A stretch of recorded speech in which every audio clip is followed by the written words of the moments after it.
آپ نے حکم دیا تھا کہ رات کے دوسرے پہر باغیچے میں آ کر دیکھ لینا، کوئی ادھر سے بھی داخل ہو سکتا ہے۔ اس نے پوچھا، آپ اتنی گرما گرم محفل چھوڑ کر باہر کیوں آ گئی ہیں؟ وہاں دم گھٹتا ہے، لڑکی نے جواب دیا، شراب کی بو سے متلی آنے لگتی ہے۔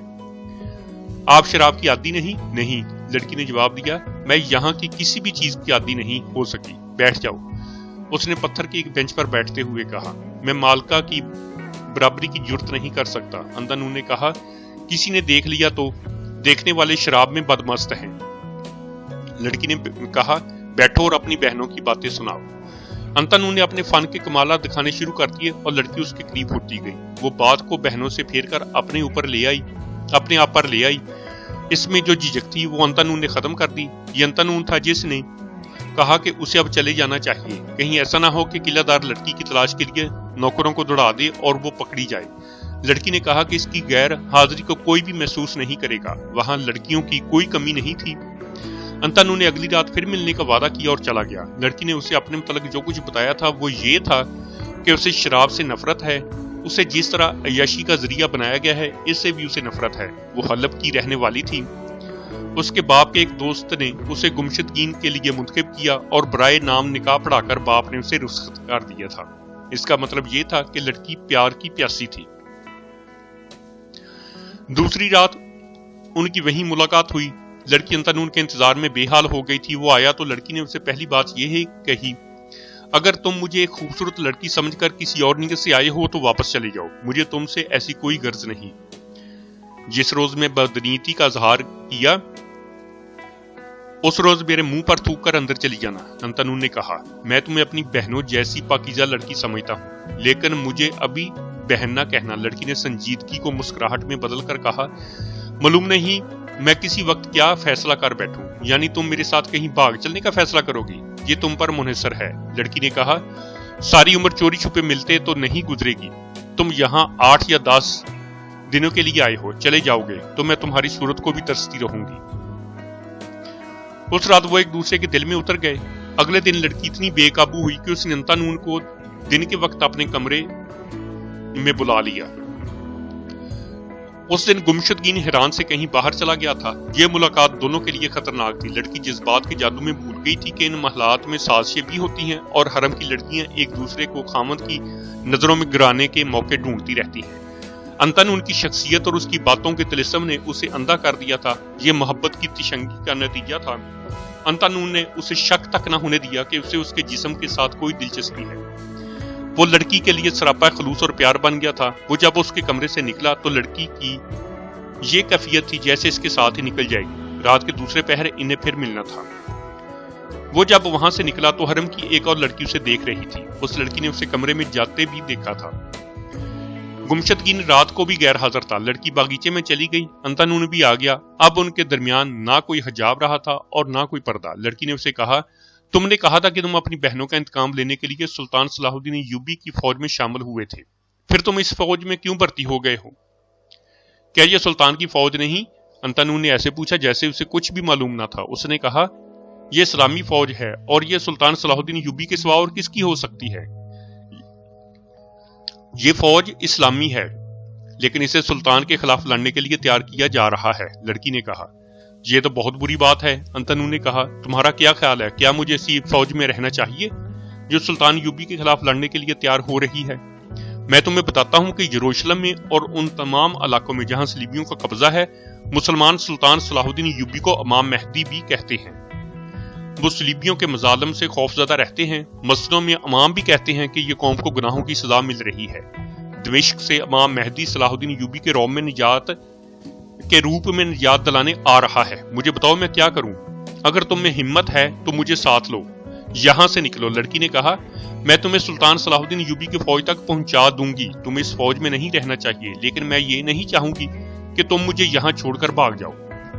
کیا تم اپنے خامد سے اس لیے بھاگنا چاہتی ہو کہ اس نے تمہیں زر خرید لونڈی بنا رکھا ہے، یا وہ بوڑھا ہے، یا اس لیے کہ وہ سلطان ایوبی کے خلاف ہے؟ مجھے اس شخص سے نفرت ہے، لڑکی نے جواب دیا۔ وجوہات تم نے خود ہی بتا دی۔ اس نے مجھے لونڈیوں کی طرح حرم میں قید کر رکھا ہے، وہ بوڑھا بھی ہے، اور نفرت کی سب سے بڑی وجہ یہ ہے کہ یہ سلطان ایوبی کا دشمن اور صلیبیوں کا دوست ہے۔ اس کے حرم میں آنے سے پہلے جوانی کی منگوں کے ساتھ میرے دل میں ایک اور جذبہ بھی تھا جو مجھے مجبور کرتا تھا کہ میں شادی نہ کروں اور نور الدین زنگی کے پاس جا کر کہوں کہ مجھے کوئی سا جنگی فرض سونپ دے، میں صلیب کے خلاف لڑنا چاہتی تھی۔ میں نے صلاح الدین ایوبی کا نام سن رکھا تھا، میں نے تیر اندازی سیکھی اور نشانے پر برچی پھینکنے کی بھی مشق کی، مگر میرے جذبے کو اس بدبخت کے حرم میں قید کر کے اسے شراب سے مار دیا گیا۔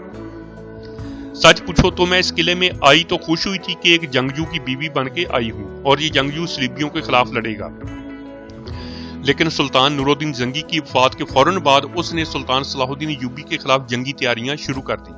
یہ ابھی تک سلطان ایوبی کے مقابلے میں آیا ہے یا نہیں؟ انتانون نے پوچھا۔ مقابلے میں آنے کے لیے تیار ہے، لڑکی نے جواب دیا، لیکن یہ بہت گہرا آدمی ہے، خلیفہ الملک الصالح اور اس کے درباری عمرہ کا دوست ہے، وہ سب سلطان ایوبی کے خلاف لڑ رہے ہیں۔ گمشدگین نے انہیں وعدہ دے رکھا ہے کہ وہ انہیں اپنی فوج دے گا، مگر اس صلیبیوں کے ساتھ یارانہ گانٹ کر آزادانہ طور پر سلطان ایوبی کے خلاف لڑنے کا ارادہ رکھتا ہے۔ اسے امید ہے کہ وہ بہت سے علاقے پر قبضہ کر لے گا، اگر ایسا ہوا تو وہ حران اور مفتوحہ علاقوں کا بادشاہ بن جائے گا۔ تم نے اس کے ساتھ کبھی اس مسئلے پر بات کی ہے؟ کی تھی، لڑکی نے جواب دیا۔ اس نے میرے دل میں سلطان ایوبی کے خلاف باتیں ڈالنے کی کوشش کی، میں سلطان ایوبی کو اپنا پیر اور پیغمبر مانتی ہوں، گمشدین کی کسی بات نے بھی مجھ پر اثر نہ کیا تو اس نے میرے ساتھ تعلق توڑ لیا، مجھے مارتا پیٹتا بھی رہا۔ اس کے بعد اس نے مجھے کہا کہ تو سلطان ایوبی کے علاقے میں چلی جاؤ، تم بہت خوبصورت ہو اور نوجوان بھی ہو، سلطان ایوبی کے 3-4 سالاروں کو اپنے جال میں پھانس کر سلطان کے خلاف کر دو۔ اس نے یہ بھی کہا کہ تمہارے ساتھ وہ بہت ہوشیار اور بہت خوبصورت صلیبی لڑکیاں ہوں گی، تم تینوں مل کر پہاڑوں کو بھی اپنا مرید بنا سکتی ہو۔ اس نے مجھے طور طریقے بھی بتائے اور کہا کہ میں جا کر جاسوسی بھی کروں، اور اگر میں اس کے یہ سارے کام کر دوں تو وہ میرے خاندان کو بے انداز زر و جواہرات دے گا اور مجھے آزاد کر کے میری پسند کے آدمی کے ساتھ میری شادی کر دے گا۔ میں نے کوئی بھی شرط نہ مانی، تم مان لیتی؟ انتانون نے کہا، یہاں سے نکل کر سلطان صلاح الدین ایوبی کے پاس چلی جاتی۔ اس مردود نے اور اس کے صلیبی دوستوں نے ایسا انتظام کر رکھا ہے کہ ان کے دشمنوں کے علاقے میں جا کر کوئی لڑکی یا جاسوس غداری کرے تو اسے اغوا کر کے لے آتے ہیں یا وہیں قتل کر دیتے ہیں۔ ان کا تعلق حسن بن صباح کے قاتل فدائیوں کے ساتھ بھی ہے۔ میری روح مر گئی تھی، یہ جسم رہ گیا تھا۔ میں نے یہ سوچا تھا کہ ایسے ہی کروں جیسے تم نے کہا ہے، لیکن ہمت نہیں پڑتی تھی۔ تمہیں دیکھا اور تم میرے قریب آئے تو میری روح جاگ اٹھی۔ میں تمہارا احسان ساری عمر نہیں بھولوں گی کہ تم نے مجھے اپنے دل میں بٹھایا، لیکن اتنا ہی کافی نہیں، آؤ یہاں سے نکل چلیں۔ تم اسی قلعے میں صلیب کے خلاف اور سلطان ایوبی کے دشمنوں کے خلاف لڑ سکتی ہو۔ وہ کیسے؟ جس طرح تمہارا آقا گمشدگین تمہیں سلطان صلاح الدین ایوبی کے علاقے میں جاسوسی کے لیے بھیجنا چاہتا ہے، اسی طرح سلطان کو بھی جاسوسوں کی ضرورت ہے جو یہاں رہ کر اسے ان لوگوں کے ارادوں اور دوسرے رازوں سے آگاہ کرتے ہیں۔ تمہیں کیسے پتا ہے کہ سلطان ایوبی کو جاسوسوں کی ضرورت ہے؟ لڑکی نے پوچھا۔ میں خود سلطان ایوبی کا بھیجا ہوا جاسوس ہوں، انتانون نے کہا۔ لڑکی اس طرح چونکی جیسے اسے کسی نے خنجر گھونپ دیا ہو۔ کیوں؟ تم حیران کیوں ہو گئی ہو؟ یہ سچ ہے، میں یروشلم سے نہیں آیا، قاہرہ سے آیا ہوں، میری کوئی بہن اغوا نہیں ہوئی۔ تم نے جہاں اتنے جھوٹ بولے ہیں وہاں یہ بھی جھوٹ ہوگا کہ تم نے مجھے دلی محبت دی ہے، لڑکی نے کہا۔ تمہارا پیار اور تمہارے وعدے بھی جھوٹے ہوں گے۔ میری محبت کا ثبوت یہ ہے کہ میں نے تمہیں اپنا راز دے دیا ہے، انتانون نے کہا۔ یوں سمجھو کہ میں نے اپنی زندگی تمہارے قدموں میں رکھ دی ہے۔ تم گمشدگین کو میری اصلیت بتا کر مجھے مروا سکتی ہو، کوئی جاسوس اپنا آپ ظاہر نہیں کیا کرتا۔ مجھے تمہارے جذبے نے اور تمہاری محبت نے اتنا مجبور کیا کہ میں نے اپنا آپ تم پر ظاہر کر دیا ہے۔ محبت کا دوسرا ثبوت اس وقت دوں گا جب یہاں سے اپنا کام کر کے واپس جاؤں گا، میں اکیلا نہیں جاؤں گا، تم میرے ساتھ ہوگی۔ لیکن ایک بات صاف صاف سن لو، اگر تمہاری محبت اور میرا فرض اکٹھے میرے سامنے آ گئے اور خدا نے میرا امتحان لینا چاہا کہ میں کسے پسند کرتا ہوں تو میں فرض کا انتخاب کروں گا، تمہاری محبت کو قربان کر دوں گا، دھوکہ نہیں دوں گا۔ تم نہیں جانتی کہ جاسوس سے اس کا فرض کیسی کیسی قربانیاں مانگتا ہے۔ سپاہی میدانی جنگ میں لڑتا اور مرتا ہے، اس کے دوست اس کی لاش گھر لے جاتے ہیں اور بڑی عزت سے دفن کرتے ہیں۔ جاسوس مارا نہیں پکڑا جاتا ہے، دشمن اسے قید خانے میں لے جا کر ایسی ایسی اذیتیں دیتا ہے جو تم سن کر ہی بے ہوش ہو جاؤ۔ جاسوس مرتا بھی نہیں، زندہ بھی نہیں رہتا۔ جاسوس کے لیے فولاد جیسے مضبوط ایمان کی ضرورت ہوتی ہے۔ میں ایسا ہی ایمان لے کر آیا ہوں، تم سے محبت کی ہے تو فولاد کی طرح مضبوط رہوں گا، مگر ایمان کا حکم نہیں ٹال سکوں گا۔ لڑکی نے اس کا ہاتھ اپنے دو ہاتھوں میں لے لیا اور چوم کر اپنے منہ پر پھیرا. اس نے کہا, تم مجھے بھی اتنا ہی مضبوط پاؤ گے؟ بتاؤ میں کیا کروں؟ انتنون نے اسے بتانا شروع کر دیا کہ وہ کیا کرے. اس کے لیے ضروری ہدایت یہ تھی کہ وہ گانے بجانے اور پینے پلانے کی ان محفلوں سے غیر حاضر نہ ہوا کرے جس میں صلیبی بھی شریک ہوتے ہیں. اگر اسے شراب کے 2 گھونٹ پینے پڑے تو پی لیا کرے اور ان لوگوں میں گھل مل کر ان کی باتیں سنے. سلطان ایوبی کو برا بھلا کہے اور ان سالاروں کے سینوں سے یہ راز نکلوائے کہ ان کے جنگی ارادے کیا ہیں. صلیبیوں کی باتیں غور سے سنے. انتنون نے اس سے ان 2 سالاروں کے متعلق پوچھا جن کے متعلق بتایا گیا تھا کہ ہندوستان کے رہنے والے ہیں. شمس الدین علی اور شاد بخت کو میں اچھی طرح جانتی ہوں. لڑکی نے کہا, گمشدگین ان کے بغیر کوئی قدم نہیں اٹھاتا. وہ اکثر یہاں آتے ہیں, راگ رنگ میں بھی شریک ہوتے ہیں لیکن شراب نہیں پیتے. تم ان کے قریب ہو جاؤ. انتنون نے کہا, باتوں باتوں میں ان سے پوچھنا کیا الرستان میں برف پگھل رہی ہے. وہ تم سے پوچھیں گے کیا تم الرستان جا رہی ہو, تو مسکرا کر کہنا ارادہ تو یہی ہے. اس کے بعد وہ تمہارے ساتھ کچھ باتیں کریں گے اور شاید یہ بھی پوچھیں کہ ادھر سے کون آیا ہے. تم بتا دینا کہ وہ تمہیں مل جائے گا. میں کچھ سمجھی نہیں. لڑکی نے کہا, سب سمجھ جاؤ گی. انتنون نے کہا, فاطمہ میں تمہیں کبھی ان جمیلوں میں نہ ڈالتا, لیکن فرض کا تقاضا ہے کہ ہم اپنی عزیز ترین شے کو بھی اپنے فرض پر قربان کر دیں. تم مجھے قربان کر دو, میں تمہیں قربان کر دوں. گھبرا نہ جانا فاطمہ, آنے والا وقت معلوم نہیں ہمارے لیے کیسے کیسے مصائب اور کیسی کیسی آزمائشیں لا رہا ہے. اگر ہم دونوں قید خانے کی جہنم میں چلے گئے یا مارے بھی گئے تو ہمارا خون ضائع نہیں ہوگا. خدائے ذوالجلال ہمیں فراموش نہیں کرے گا. اسلام کی عظمت کی پاسبانی خون دیے بغیر نہیں ہو سکتی.